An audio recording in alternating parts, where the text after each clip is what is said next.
I'm the MEP for the West Midlands. Oh, okay. And when I was at school in South London, I grew up in a council estate, quite an infamous council estate, and my form teacher asked us one day, I must have been about 12, what do you want to be when you leave school? And I said, a Member of Parliament.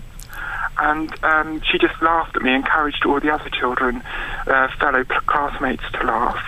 And when the careers service said, what are you going to do when you leave school? They said, you need to train for a factory or a typist, Paul, because we need people there.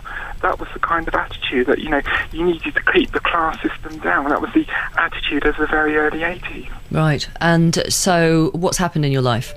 Well, I went back to university. I left school at 16 with O-levels and worked in factories and offices, etc. But I went back to university at 28. So I ended up working in America in politics, came back, was a political advisor here, and 2 years ago was elected to the European Parliament.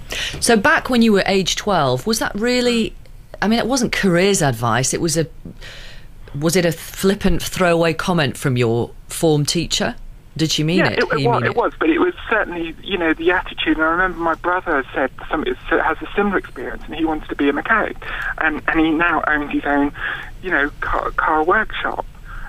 So both myself and my brother attained our ambitions. Yet we were told, because of the estate that we lived in South London, that this wasn't possible. Sure.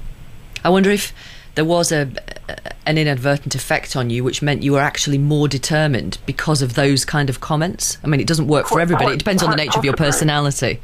Yeah, I think that plays a significant part. But, I go into schools quite often as part of my job, debating politics, and it's the most commonly asked question, how do you get into politics? And, I'm always careful to encourage people, because the way into politics is really doing a lot of hard work at grassroots level for no pay at all. Yeah. And, it takes a long time.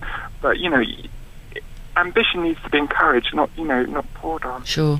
What about you, Natalie? Thank you very much, Nikki. Thanks for coming on the programme. Nikki Sinclaire, who is an independent MEP for the West Midlands.